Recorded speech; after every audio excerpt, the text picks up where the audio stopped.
I stared at my reflection in the gleaming stainless steel of my food truck, remembering the day everything changed. 6 months ago, I had stood in my mother-in-law Victoria's pristine kitchen, trying to share my dream with someone I thought would understand. A food truck. Victoria's perfectly manicured hand froze midway to her mouth, the petit four she was about to eat forgotten. Darling, please tell me you're joking.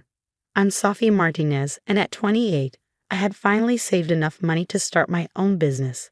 After years of working as a sous chef at high-end restaurants, I was ready to bring my fusion cuisine to the streets of Boston. My husband Jack supported my dream completely. His mother, however, was a different story. I'm serious, Victoria.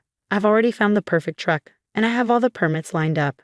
I pulled out my business plan, carefully crafted over months of research. Look at these projections. No daughter of mine sells street food, she sneered, pushing away my carefully prepared presentation. What will everyone at the country club say? The Prescotts don't peddle tacos on street corners. I felt my cheeks burn. First, I'm not your daughter. I'm your daughter-in-law. Second, this isn't just street food. I'm creating innovative fusion cuisine that combines. Innovative. She laughed, the sound like breaking glass. Darling, the only thing innovative about food trucks is how quickly they go bankrupt. If you need a project, why not join the club's charity committee? At least that would be respectable. I gathered my papers, trying to keep my hands from shaking. I don't need a project, Victoria. I'm a trained chef with 10 years of experience. Yes, we all know about your little cooking job. She waved her hand dismissively. But you're a Prescott now. We have standards to maintain. The way she said my married name made it sound like a crown I didn't deserve to wear. I've been dealing with Victoria's subtle, and not so subtle, digs for 3 years since marrying Jack, but this was different. This was my dream she was dismissing. The food service industry is in my blood, I said quietly. My grandmother built her restaurant from nothing after immigrating here. She taught me everything I know. Victoria's perfectly lined lips curled.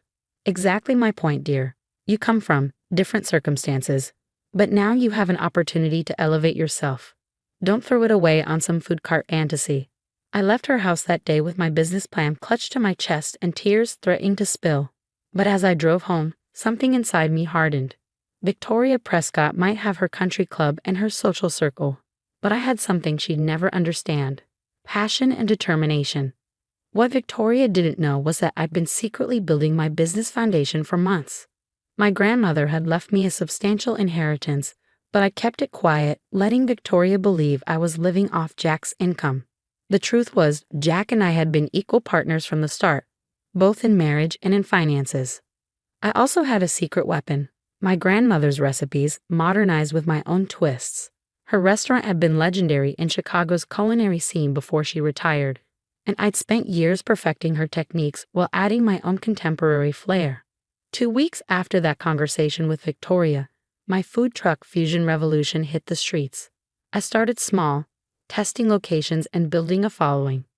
Victoria's words echoed in my head every morning as I fired up the burners, but I channeled that negativity into fuel.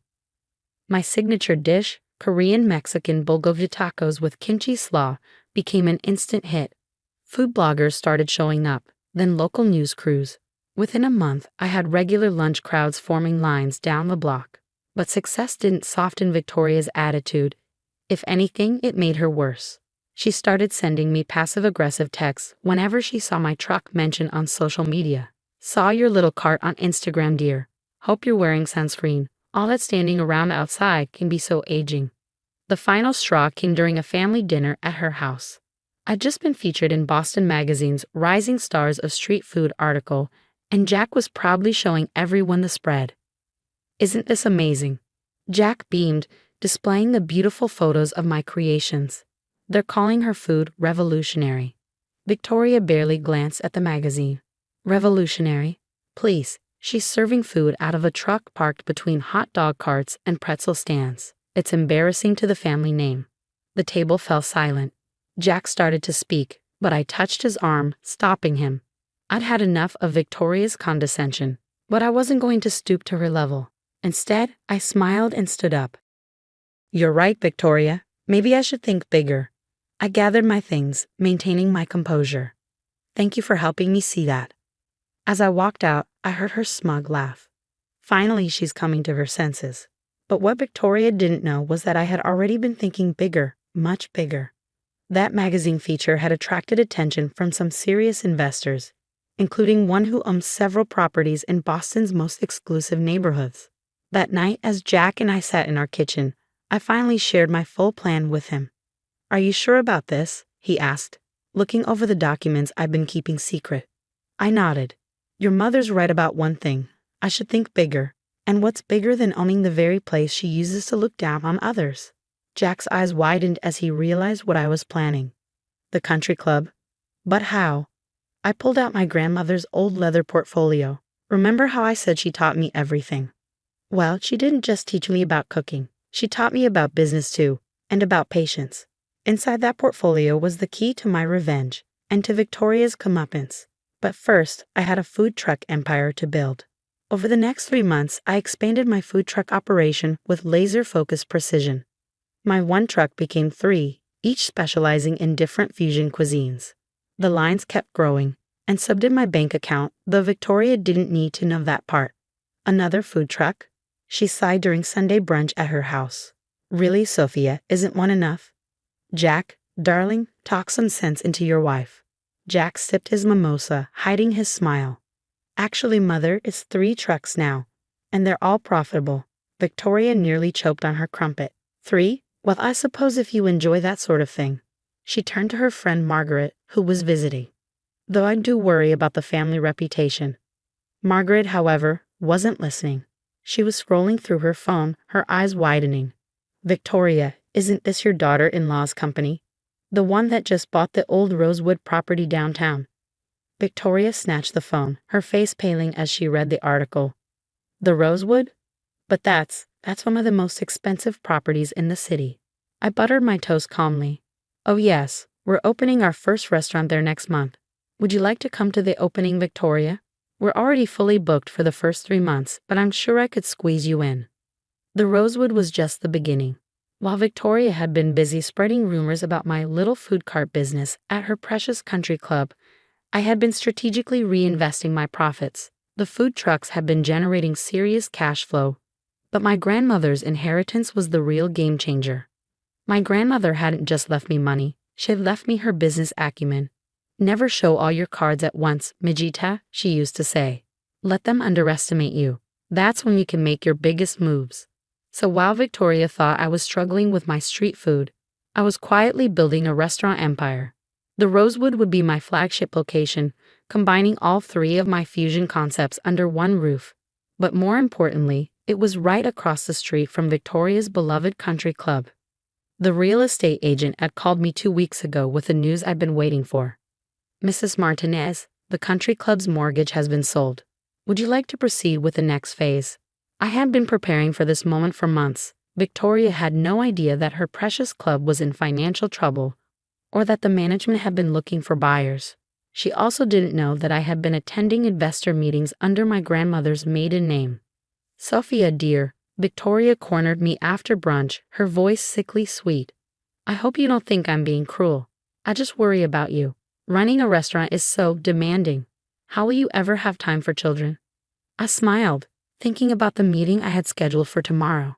"Don't worry about me, Victoria. I learned from the best about balancing family and business." "Oh, and who might that be?" "My grandmother," I replied, gathering my things. "She taught me that success is the best revenge against people who look down on you." Victoria's face tightened, but before she could respond, my phone buzzed. It was my real estate agent again. Everything was in place for tomorrow's meeting with the country club's board. That night, I showed Jack the final piece of my plan. "Are you sure about this?" he asked, looking at the documents. "Mother will be furious." "That's the point," I said, checking my presentation one last time. "Your mother thinks I'm beneath her because I work in food service. Wait until she finds out who really owns her social status." The next morning, I walked into the country club's board meeting wearing my grandmother's lucky blazer. Victoria wasn't there. As a social member, she wasn't privy to the club's financial dealings. "Perfect. Ladies and gentlemen," I began, "I'm here representing Martinez Global Holdings." I pulled up my presentation, showing my plans for the club's future. I believe we can make this club profitable again while maintaining its exclusive nature. 2 hours later, I walked out as the new owner of the Prescott Valley Country Club. Victoria's social sanctuary now belonged to the food truck vendor she'd been mocking for months. But I wasn't done yet. The real show would come next week, when the club's membership renewal notices went out, with my name on them as the new owner. Everything's set, I told Jack that evening. In 7 days, your mother will discover that her country club membership now depends on approval from her embarrassing daughter-in-law. Jack shook his head, but he was smiling. You know, when you first told me about this plan, I thought you were crazy, but watching Mother dismiss you all these months while you built an empire right under her nose, it's kind of brilliant. I picked up my phone, which was buzzing with notifications about the Rosewood's upcoming opening. Food critics, celebrities, and social media influencers were all clamoring for reservations. The best part? I said, showing Jack the guest list. I've seated your mother's entire social circle for opening night, but her name seems to have gotten lost in the system. Victoria had no idea that her carefully curated social world was about to implode.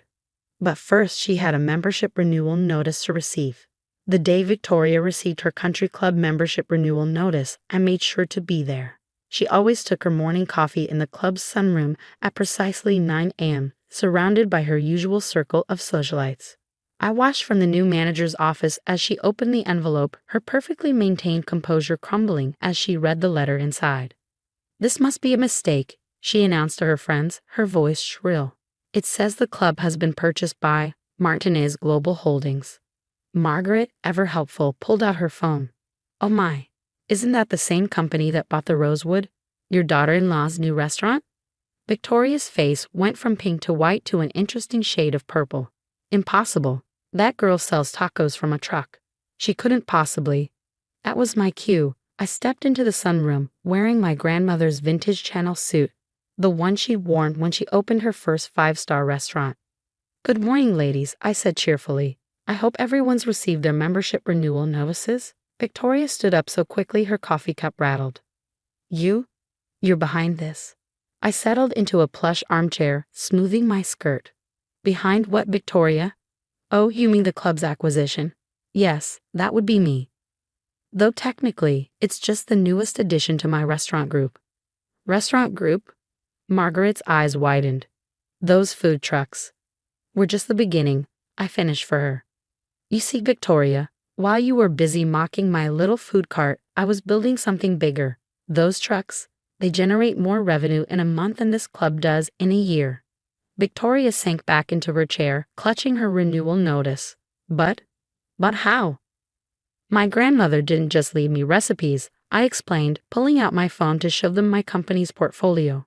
"She left me an empire. Those food trucks were just market research for my expansion plans.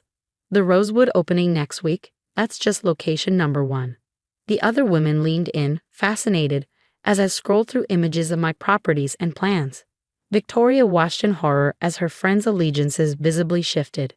"Speaking of the Rosewood," Margaret piped up, "I heard it's impossible to get a reservation." I smiled. "Nearly impossible, yes.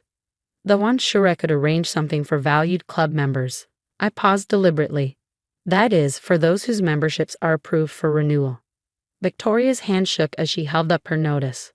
"What do you mean, approved?" "Oh, didn't you read the fine print? As the new owner, I'll be personally reviewing all membership renewals. We're being very selective about maintaining the club's, what was it you always said? Ah yes, its standards." The irony wasn't lost on anyone in the room. Victoria's face flushed as she realized her social standing now depended entirely on my goodwill. "You can't do this," she whispered. "This club has been part of my life for 30 years. I leaned forward. "Can't I? No daughter of yours sells street food, remember." "But this daughter-in-law owns your entire social world now." The room fell silent. Even the usually chatty Margaret was speechless. "So what happens now?" Victoria finally asked, her voice small. I stood up, smoothing my suit. Now you have a choice. You can either embrace change and accept that your daughter-in-law is more than what you assumed, or you can find another club. Though I should mention, I've already begun negotiations to acquire the Windsor Club across town." Victoria's shoulders slumped in defeat. What do you want from me? An apology would be nice, not just to me, but to every service worker you've looked down on. And I pulled out an envelope. I'd like you to attend a special dinner next week. The Rosewood opening? No, I smiled. A private event at my original food truck location. All proceeds will go to a scholarship fund for aspiring chefs from immigrant families, in honor of my grandmother. 3 days later, Victoria showed up at my food truck wearing Chanel and pearls. She looked completely out of place among the lunch crowd, but she was there. And when I handed her a bulgogi taco, she ate it. All of it. This is actually quite good, she admitted reluctantly. I know, I said simply. I learned from the best. Over the next few weeks, a strange thing happened. Victoria, perhaps realizing her social survival depended on it, became my biggest champion. She raved about my food to her friends, hosted parties at the Rosewood, and even learned the names of my food truck staff. Was it genuine? Maybe not entirely. But watching her recommend my innovative fusion cuisine to her country club friends while wearing a Fusion Revolution branded apron, my special requirement for her membership renewal, was satisfaction enough. My grandmother used to say that success is the best revenge, but showing mercy can be even sweeter. So I let Victoria keep her club membership, and in return, she learned a valuable lesson about judging people based on appearances. As for me, I'm expanding to New York next month. Turns out there's a certain country club there that's looking for new ownership, and I hear they could use a good food truck in the parking lot.